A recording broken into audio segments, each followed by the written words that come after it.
খেজুরের গুড় দিয়ে আর নারকেল আর সুজি দিয়ে খুব সুন্দর চমচম মিষ্টি বানিয়েছি।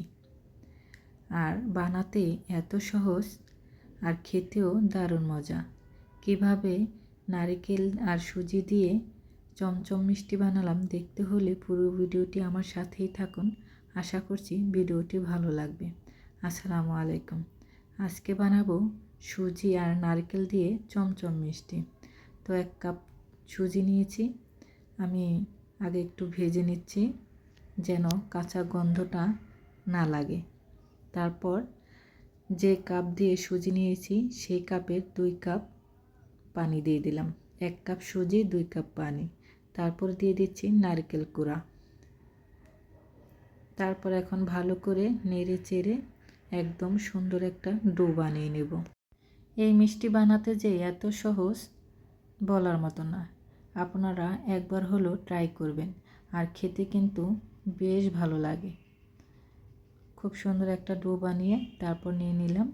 এখন ঠান্ডা হোক। ঠান্ডা হওয়ার পরে তারপরে হাত দিয়ে ভালো করে মথে নেব।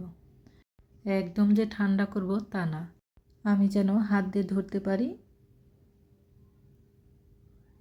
তারপরে সামান্য পরিমাণে একটু বেকিং পাউডার দিয়ে ভালো করে আবারও হাত দিয়ে মথে নেব। হয়ে গেছে। হাতে একটু তেল মাখিয়ে এখন আমি মিষ্টির শেপগুলো দিয়ে নেব। চমচম মিষ্টি বানাবো, তো চমচম মিষ্টি তো লম্বা হয় আর একটু বড় বড় মোটা মোটাও হয়, সেই আকারেই আমি শেপ দিয়ে নিচ্ছি। মিষ্টিগুলো বানানো আমার হয়ে গেছে। দেখেন কতগুলো হয়েছে, আর সবগুলো মিষ্টি খুব সুন্দর হয়েছে।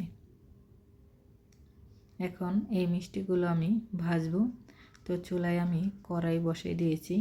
তেলটা হালকা গরম এসেছে। খুব গরম তেলে কিন্তু মিষ্টিগুলো ভাজা যাবে না। তারপর একে একে সবগুলো মিষ্টি দিয়ে দিয়েছি। এখন ভেজে ভেজে উঠাবো। আমি এরকম লাল লাল করে ভেজে নিলাম, আপনারা চাইলে আরেকটু লাল করতে পারেন। তারপর এখন আমি দিয়ে দিলাম 1 কাপ পানি আর খেজুরের গুড়। তারপর আবারও 1 কাপ পানি দিয়ে দিলাম। মোট আমার 2 কাপ পানি। একটা এলাচ দিয়ে দিলাম। মিষ্টি শিরাটা বলক আসছে। তারপর মিষ্টিগুলো দিয়ে আমি এখন চুলাটা বন্ধ করে রেখে দেব, আর ঢাকনা দিয়ে ঢেকে 10 থেকে 15 মিনিট, বেশিক্ষণ রাখা যাবে না, তাহলে কিন্তু মিষ্টিগুলো ভেঙে যাবে। 10 মিনিট বা 15 মিনিট। আর মিষ্টিগুলো দিয়ে চুলায় রান্না করা যাবে না। মিষ্টিগুলো দিয়ে চুলাটা বন্ধ করেই 10 মিনিট রেখে দিলেই হয়ে যাবে।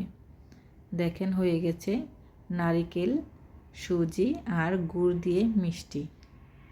এটা কিন্তু গুড়ের চমচম মিষ্টি হয়ে গেল। গুড় দিয়েছি, আপনারা চাইলে চিনি দিয়েও বানাতে পারেন।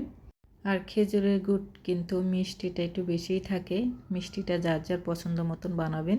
এর জন্য আমি মিষ্টির পরিমাপটা বললাম না, আমি একটু মিষ্টি কমই দিয়েছি। আপনারা চাইলে আর একটু বেশি মিষ্টি দেবেন।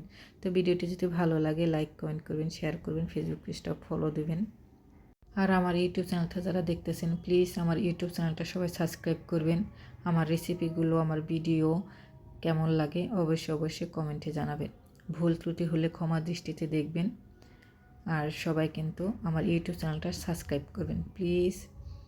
সবাই ভালো থাকবেন, সুস্থ থাকবেন। দেখা হবে নতুন আরেকটা ভিডিওতে। আল্লাহ হাফেজ।